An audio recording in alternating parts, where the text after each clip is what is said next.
Hi everyone, I'm Bonnie with Academic Technology, and today we're talking about comparing polling tools, specifically for use in your online classes, but also perhaps in departmental presentations or webinars or whatever else you might use it for.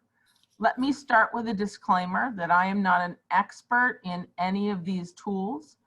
I have used them all and scoured their websites and tutorials for their limitations and benefits, so I can help you make a decision. The four tools I'm going to talk about today are Zoom polls, Mentimeter, PollEverywhere, and AHA slides. There are many other polling tools out here. These are the ones that I've heard about being used in higher education. And I'm going to try to give you the same information about each tool and a quick little demo so that you can evaluate their cost, the number of participants that can use each tool for free, how many interactive questions you get for free, and whether the tool is also presentation software similar to like a basic version of, say, PowerPoint or Google Slides, so that you can integrate your polls with the rest of your presentation you might be giving in class.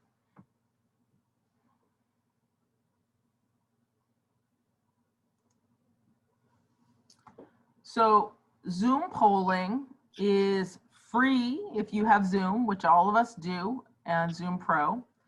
It's built right into Zoom, so you don't have to create any additional accounts. The major downside of Zoom is that it only asks multiple choice questions. And if a student selects other, the other option is not a fill-in question. The only way for them to type in other would be to type their other response in chat, and then you'd have to look at them that way. So you can't tabulate the other option very well, and it doesn't document it very well. But if you simply have, you want a quick polling question, how is everybody today? What's the best time to meet on Tuesdays? Something very simple that asks a multiple choice questions that you want a response from. Zoom polls work great. There is no additional integration, but you can share your screen with PowerPoint, and then you can launch a poll in the middle of your PowerPoint presentation, or you could stop sharing and go back and forth between polling and presentation, however you like.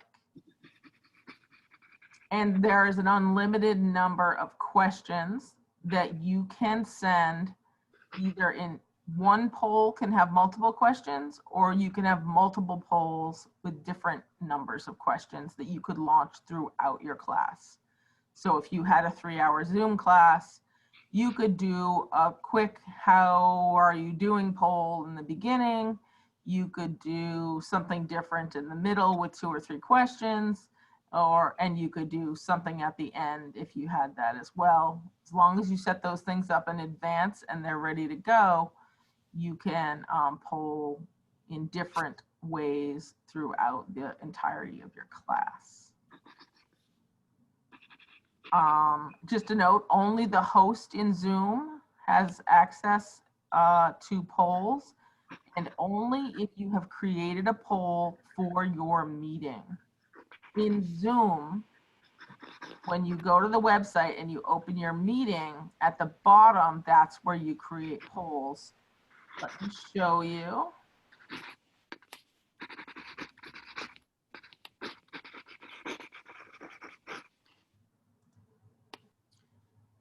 If I log into AU Direct,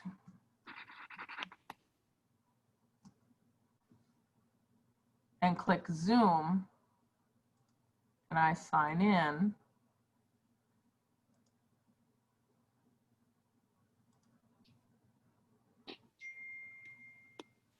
anytime you create a meeting, you can go into this meeting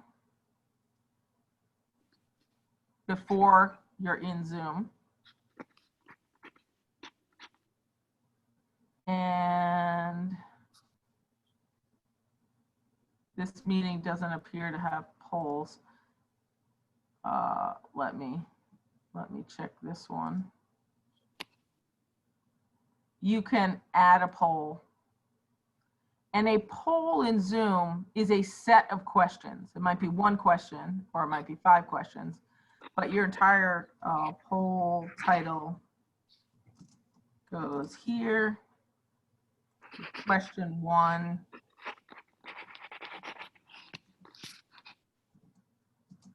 How is everyone today? For example.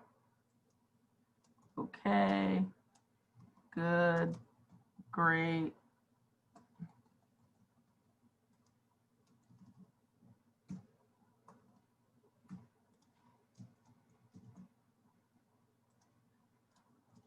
Don't ask. Other. Now, if you do another question, as I mentioned, please type your response in. You have to direct them to type their response in chat. And then if you wanted additional questions, you would come down here and add another question. And you can have question 2, 3, 4. And then you save your poll. I'll delete this question. Then, now that you have a poll in this meeting, when you start your meeting, you will have the polls button at the bottom so that you can launch the poll and share it with people, or you can open polling so then people can actually see it and participate. And then once you stop the polling, you can show the results. Okay. Only multiple choice questions though. And you have to set it up ahead of time? You have to set it up ahead of time. I have not found a way. For example, I do not have the polling tool in this meeting because I did not set up a poll for this meeting in advance. I have polls in other meetings that I am the host of, but those aren't available because I'm not in the right meeting to use them. So I would say if you set up a poll, test your meeting, 15 minutes early, make sure you have the polls button and you can open it and see what polls are available to you in Zoom. If you have a poll available in your meeting, it'll be down here on the bar around this right side and it'll say polls.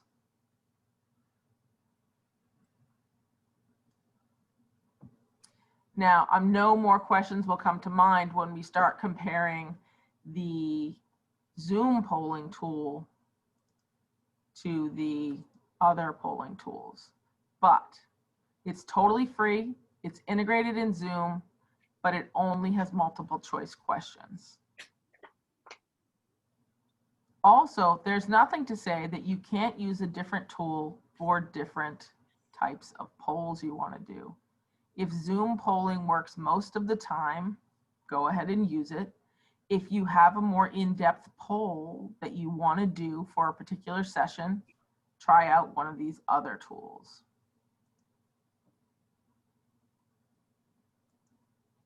Mentimeter, for example, is both a presentation tool and an interactive slide tool.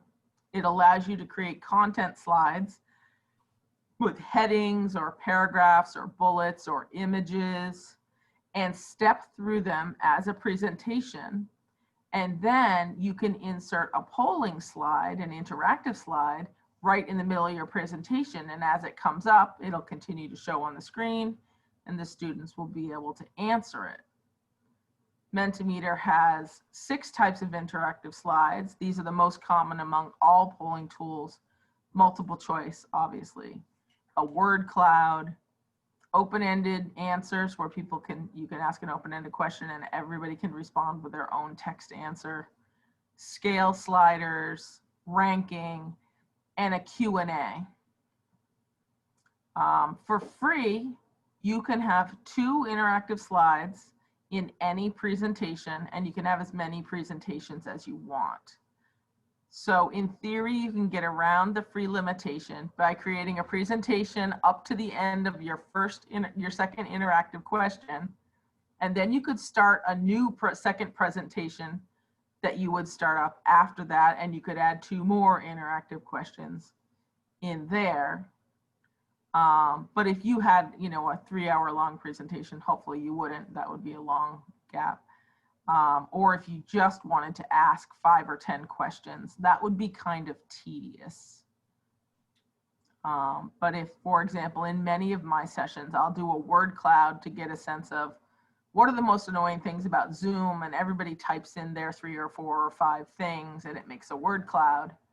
And then I'll do a more open-ended question where people give their opinion on something or share an idea or a brainstorm. So that's the free version.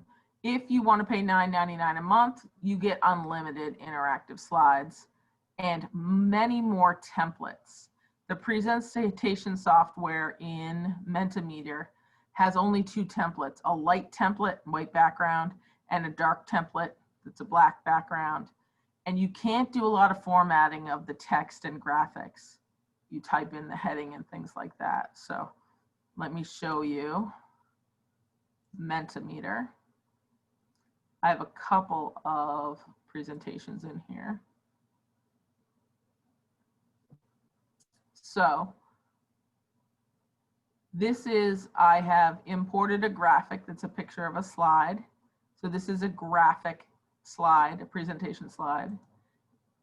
This is a bulleted presentation slide. It's a little small, I'll make it bigger. So you get a heading and some bullets. This is also a graphic slide. And you can see I can have as many of these as I need. This is a word cloud slide. The first time I use it, this question comes up. And if you guys wanted to on your phone, you could go to menti.com on your phone, on your tablet, or in a browser on your screen right now. You'd type in this code for this presentation and you would get this question and some open text boxes where you could submit your responses and participate in a word cloud. I think it's a great brainstorming activity for students who might not speak up, students who might have a lot of audio distractions in the background and so they're on mute and won't choose to unmute themselves and talk in a brainstorming session. But if they can hop on their phone or tablet or on their computer and participate this way, they get as much voice as a student who might unmute themselves and share. And at the end of the presentation, this is saved in your presentation and you can download it. And then you can empty it if you want to use it again for another class, another time. Bonnie, you have multiple questions on that slide. So do you just tell people to just answer the first one? It seems like there are 2 different questions, barriers and behaviors. I grouped them together into a bigger question that would, it probably for a word cloud would be better to do a simpler question. But I could say what student behaviors and barriers exist in remote teaching, and they would come up, differently. But that's one of the limitations of having a free account is I can't do one slide with one question, one slide with another question, because I know I have an open-ended question coming up next. So that's part of the limitation with Mentimeter. So this is a bulleted slide with a picture. Again, bullets and a picture. This is a presentation I did for class. This is what an open-ended question looks like. At first, it's just a white screen with this question on it. And when students are still in Menti, they typed in these responses and they can keep scrolling downwards so that you're not really limited to just short responses or the first 9 that you can see. I can scroll down if there were more. So this is one of their open-ended questions. Notice they're also anonymous. So if you want people to put their names on them, say, please put your first name at the end or beginning of your question or something like that. But it allows you to take anonymous polls as well as instructing them to use named polls. So you can see how it's a little more seamless when your interactive slides are right in line with your existing presentation that you are already giving and talking about.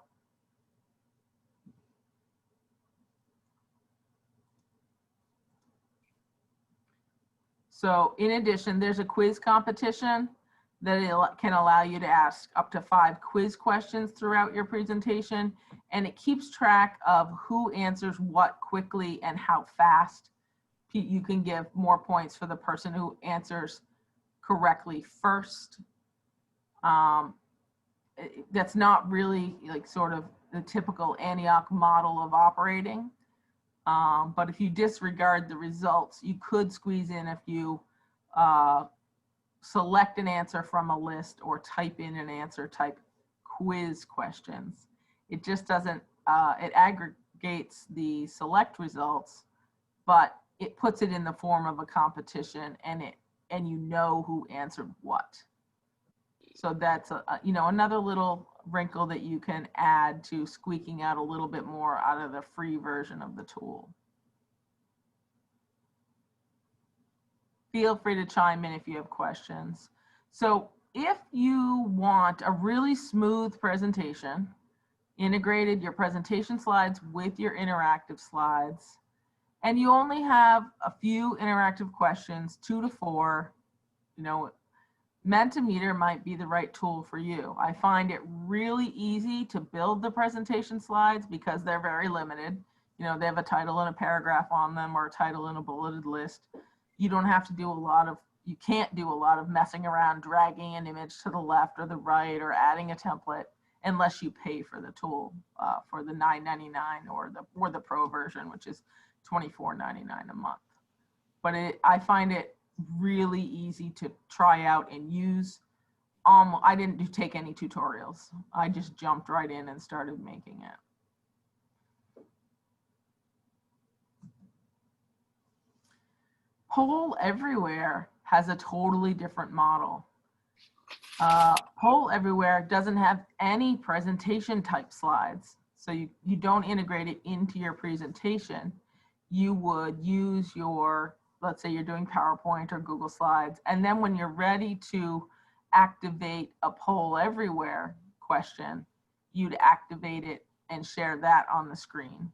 So I would go boing, boing, boing, I'm doing my presentation, and then I would grab my PollEverywhere page and I would activate this activity, and then you guys would see it on my screen. And then when we're done, there we go.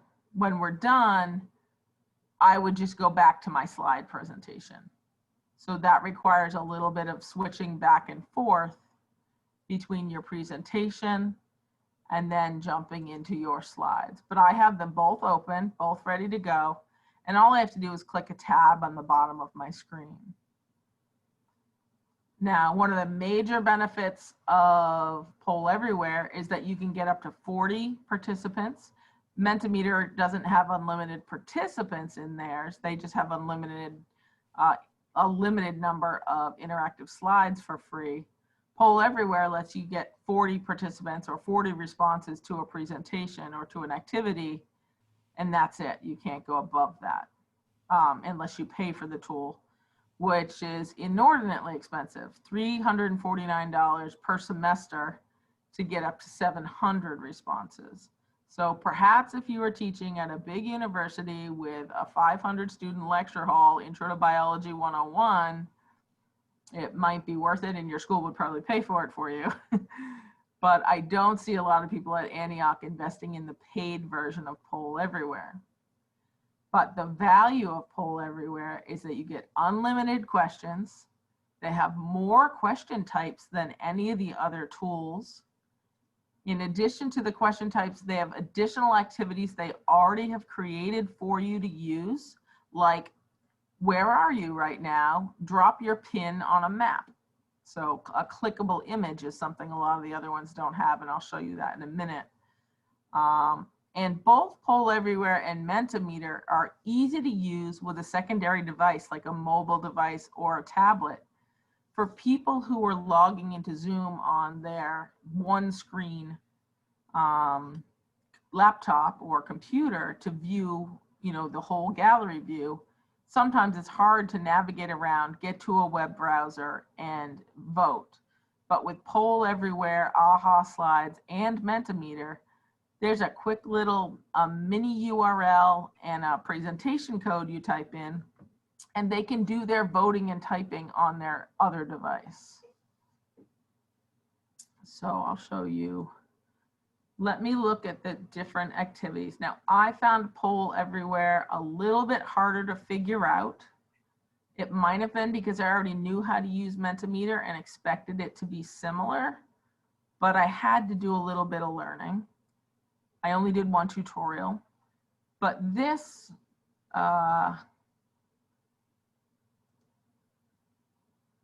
one, where are you from? If you all went to pollev.com/BonniePowers456, this would pull up on your screen and you could drop a pin on this image, and this image could be anything. It could be a graph or a chart of how busy you are and how happy you're feeling, and you could put your pin on the axes where it made sense to you. So there are lots of different ways to use this tool, which is called a clickable image, and people can drop their pin all over this and you very quickly get responses. So I'll look at the activities with you and say, let's do add an activity. So there's multiple choice where you have your question and your options. There's word cloud. Their question and answer allows you to upvote someone else's answer. So if you ask this open-ended question and someone says something option, everybody's response has a thumbs up and a thumbs down next to it, so that if you like someone else's idea, everybody in the class can also upvote someone else's comment or downvote someone else's comment if it was a yes/no question. And under more, this is where the real power of PollEverywhere is. So here, for example, they have an icebreaker already built for you. You just change the question. They have an upvote question. So it's ready for those upvote, downvotes. They have an emotion scale. How's everybody feeling today? You don't have to manually recreate these things. You can just use the one they've already got. So presentation feedback, you can give feedback on how would you rate the content, how would you rate the presenter. Open-ended text, if you were doing student presentations and you wanted peer reviews.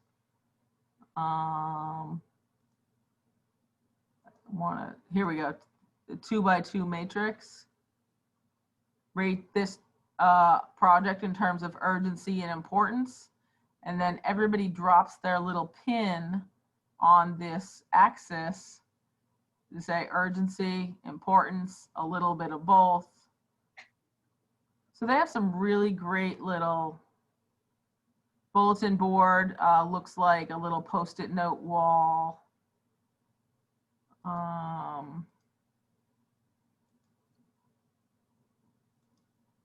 I wanted to show another example of a clickable image. So here's some more clickable images that they can use.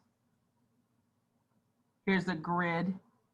If you wanted people to vote on a scale and put their pin where it made sense, they have a few, and you can upload your own images that you would want them to drop their pin on as well. So PollEverywhere, I think, has the best and most interactive question opportunities. The only limitation is up to 40 people, and it doesn't integrate with your presentation. You have to be prepared to switch from your poll to your presentation and then back to your poll when you're ready to do the poll. You guys got any idea which tool sounds most useful to you, or still evaluating?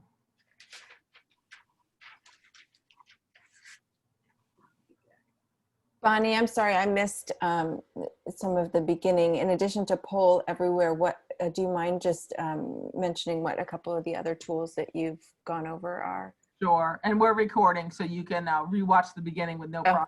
Thank you. We talked about Zoom polls, whose limitations are that they're only multiple choice, but they're totally integrated into Zoom and they're totally free, and unlimited number of multiple choice questions. And we talked about Mentimeter, which is a tool that offers interactive slides within a slide presentation tool. It's not as graphically sophisticated as Google Slides or as PowerPoint. Very simple. There's a white template, there's a black template. You can do headings, bullets, pictures, paragraphs, things like that. But your interactive slides are embedded right one after the other with your presentation slides, so you don't have to swap back and forth. The limitation of Mentimeter is you can only have 2 interactive slides per presentation for the free model. Mm-hmm. So for PollEverywhere, it has the most types of interactive slides that you can use for free, an unlimited quantity of them for up to 40 participants for each poll. And the only downside is that it doesn't integrate with your presentation. You have to flip back and forth between this is my presentation and now we're going to do a polling question. So everybody, look at this. So you as the host are minorly inconvenienced in having to switch back and forth. But once you get that set up, I have 2 different tabs open, one with PollEverywhere, one with my presentation, and I just switch back and forth on my shared screen. Question. Yeah. I used PollEverywhere years ago, and it was fine. And I recently used Mentimeter. Can you use PollEverywhere for a word cloud like Mentimeter? Yes. Okay. So it has a word cloud activity. You give it a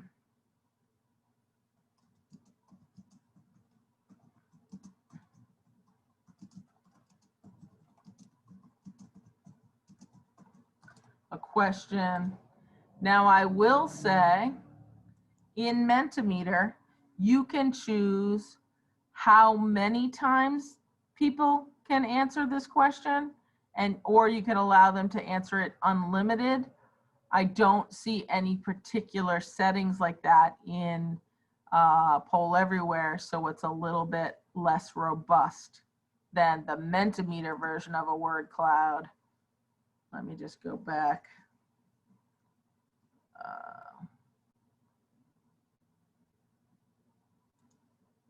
In Mentimeter, I can allow up to 10 entries per participant all at once, and I can let them participate multiple times.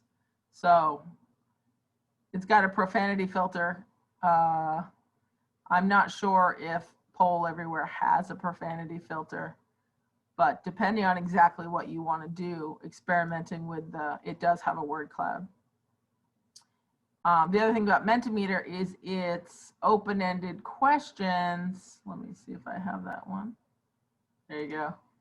They don't have an upvote or downvote option. You can allow people to post, but there's no way for someone to give a thumbs up to someone else's idea in Mentimeter the way you can in this one, in the upvote version of PollEverywhere. So each question has a little bit different features and settings, but they do both have a word cloud. In fact, Aha Slides also has a word cloud.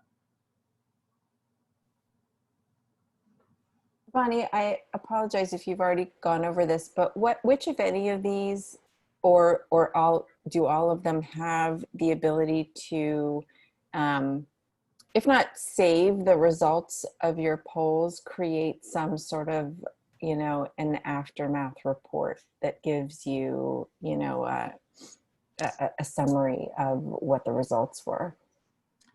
Mentimeter saves them by default so that you can go back in for sure. Zoom saves them by default so that you can see the results. Although they're anonymous,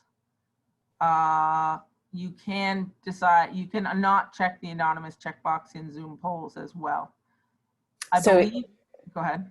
So in Zoom, if you unclick the anonymous box, it will give you an indication of who answered in what way?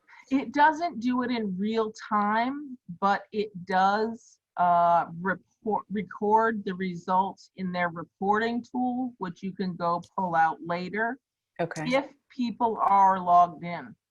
If people, and many of your students will not log in, if they're just guests, it may or may not record their name. So right. I wouldn't count on it as a, did this person get this question right? Because you won't always have the data, or you won't always be able to associate it with the right person. But if just for curiosity's sake, and you wanted to experiment with that, we could go more in depth into what Zoom records and doesn't record. Right. And part of my question wasn't with larger classes, whether or not a polling feature could potentially be used as like an attendance record, but it sounds like it couldn't. Probably not without fail, but for the most part, yes. Zoom has a built-in meeting attendance report that you can get for attendance. You don't need to ask a question in order to get that. Okay. So even if the person isn't logged in? If the person isn't logged in, what you see in the meeting report is the name that they use in Zoom, or their phone number if they're calling in on a phone. So you'd have to match up the names in the list with the students who are in your class, which most of them would match. And then you'd have the two people who called in by phone, and you'd have to figure out which phone number was which student, or you can require them to log in.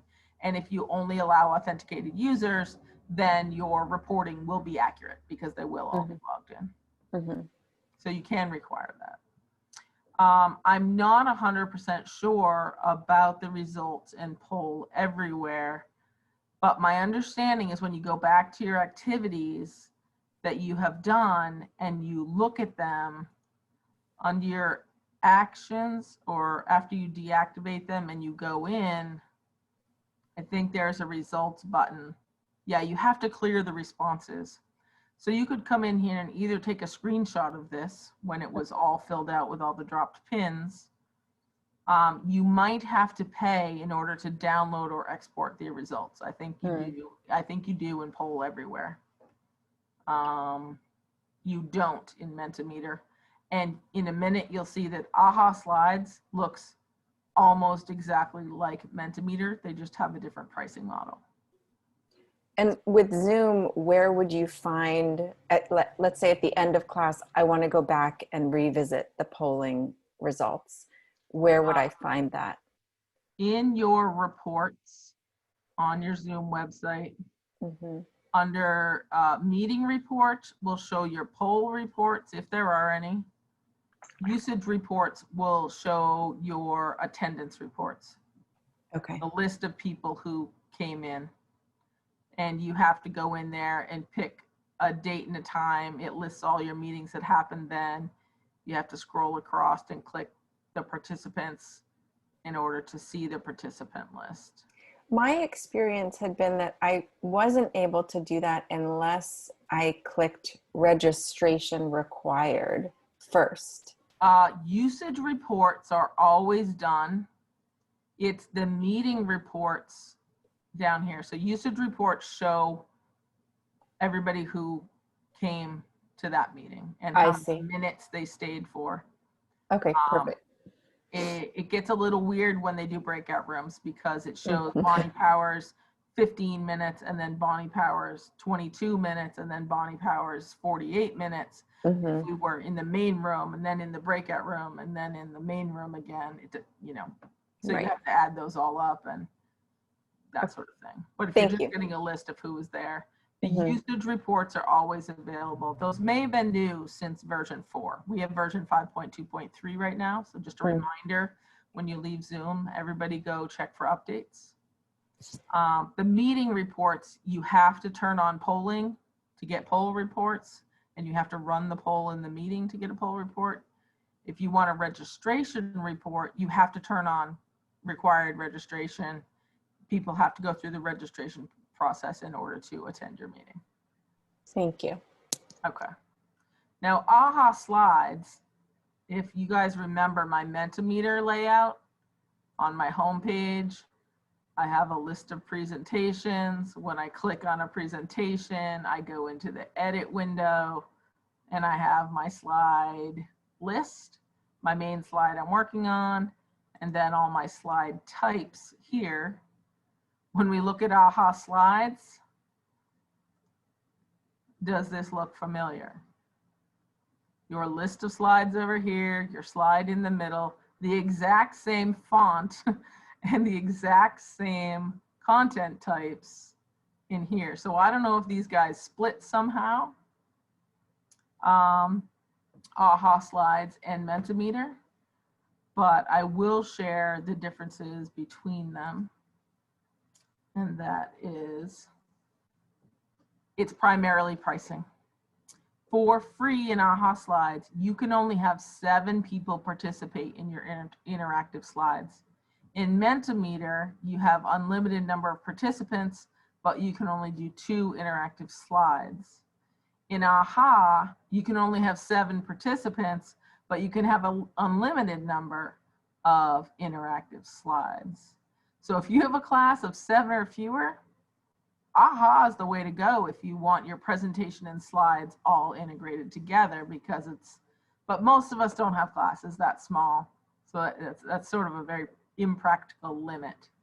But it's only $4.95 a month to get up to 50 participants, which would cover most classes at Antioch, versus the $9.99 a month for Mentimeter to get unlimited questions.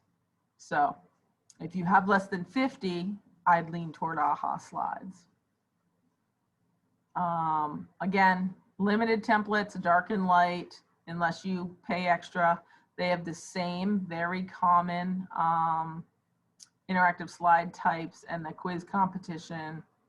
They record the answers to your interactive slides so you can download them later.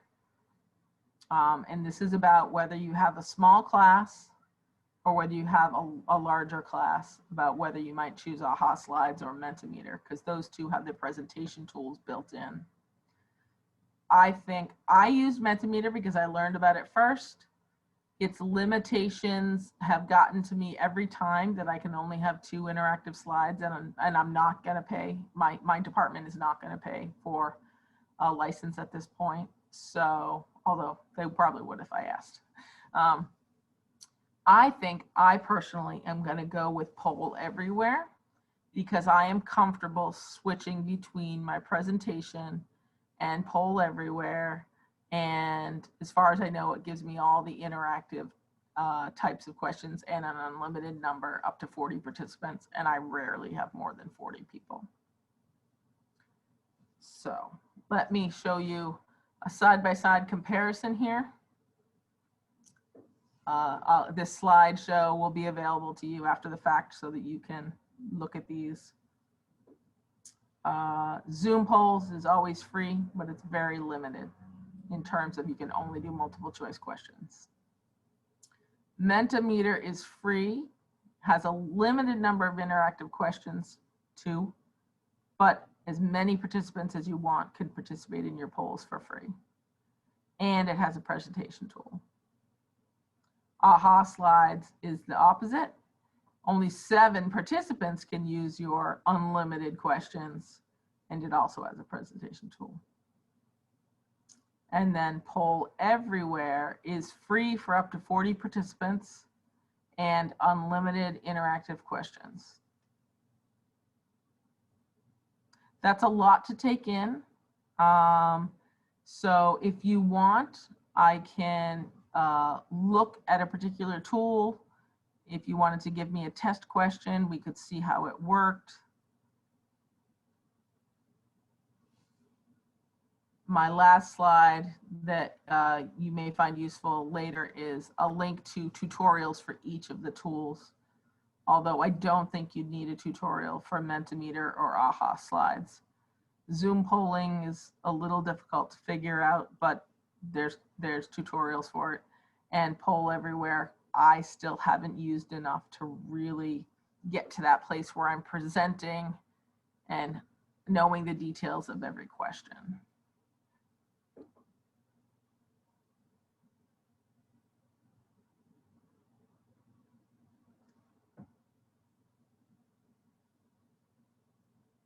So there's no requirement. If you guys don't have any questions and you have other things to do, please feel free to, take this information and let it rattle around for a little while. You can always email us at at@antioch.edu with any questions.